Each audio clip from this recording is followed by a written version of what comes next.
Hi everybody, that's the baseball fight, the amazing, spectacular, terrific, the great one, the people's champion, your host, and welcome back to the baseball fight. Hope you like this video and hit that subscribe button. I mean, one way we could describe the winter meetings right now in Nashville, slow. It is slow down there, folks. My God. This offseason has been very slow, but this winter meetings has been a dud. I would mention, I thought the trade deadline was a bit of a dud. Just in general over Major League Baseball. I mean, the Mets made their moves, obviously, trading Verlander and Scherzer and Tommy Pham, Mark Canha, and all and all the rest. But it was a quiet trade deadline, and it's been a very quiet winter meetings. I mean, you don't want to, like, it's just like a library. Reports are coming in that reporters are snoring, falling asleep, waiting for information, and that pretty much sums it up. Just to sort of be a little on the fun side of that. But I would mention that the Mets, David Stearns came out today. He says that he's very happy. He's going to play the young guys at third. But I would say there's not a lot of options there in terms of who could play third base for the Mets, because I'm not enamored with Matt Chapman. I'm not enamored with Jameer Candelario. Those are moves that for a team that is like right on the cusp. You bring in an extra guy, bat 6th or 7th or 8th in the lineup. The Mets are not there yet, obviously. They need to build a foundation of winning, and one of the things you got to do is you got to improve the pitching. That's aren't there yet. So they have to do that before they get into these big market players, these big ticket players. Shohei Ohtani slowing down the market.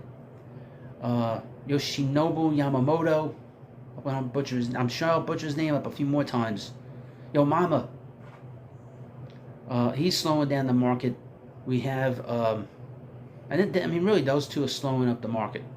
I'll have a video on the baseball hut too talking about Ohtani. It seems like there's a possibility he might go back to Anaheim. What a drama! What a pain in the ass! What a pain in the ass. Anyway. So, obviously Yamamoto is the big player. The Mets are really trying to get him. He's 25 years old. He's got a lot of teams on him. They will get dwindled down. He's going to meet with the teams next week. But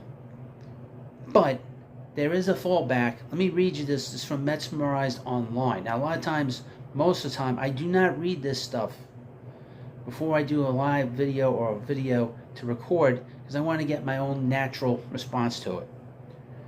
Headline, report, Mets could be a fallback option for Blake Snell. Oh boy. Blake Snell, the human sloth. He looks like a sloth. One of the biggest needs that President of Baseball Operations David Stearns has pointed out for the New York Mets in 2024 is starting pitching.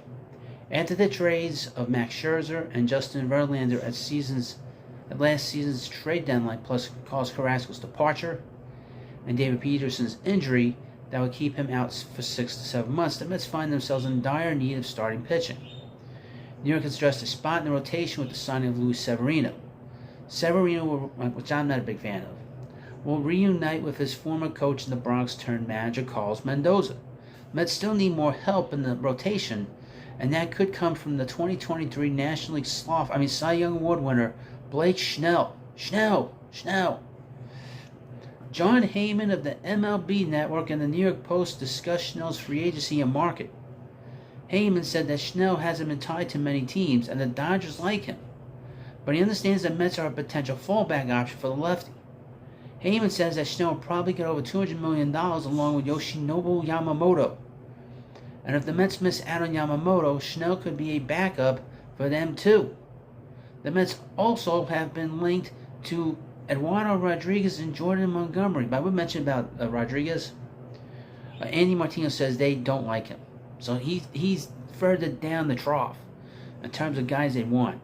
They like Montgomery a lot.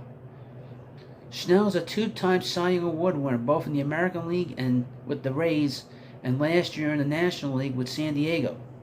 He led MLB in ERA in both seasons with a 1.89 in 2018 and a 2.25 in 2023.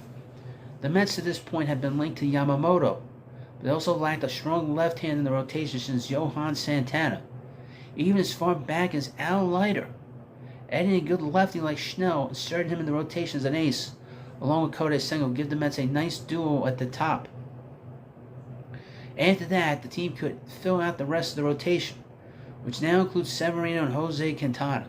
The Mets added 2 Cy Young Award winners in Scherzer and Verlander the last 2 off seasons.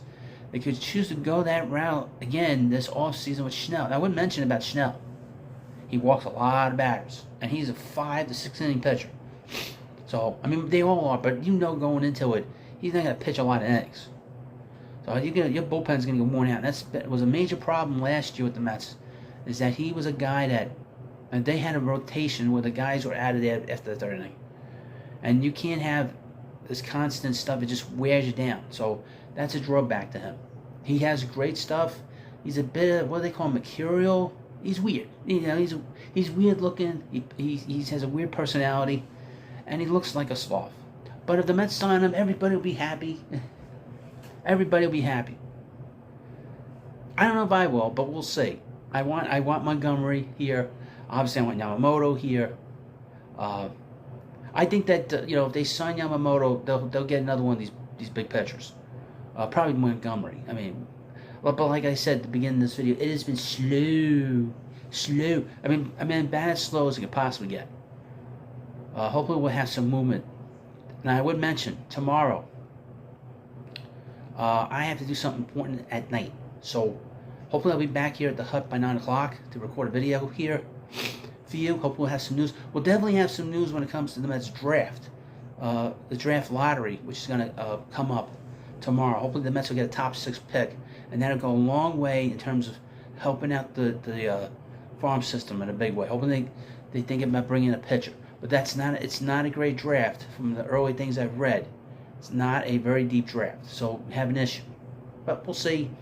We'll see where the Mets pick where they select the player next year. But you let me know what you think about this video. Of course, hit the subscribe button before you go. Thank you for watching, and I'll see you later.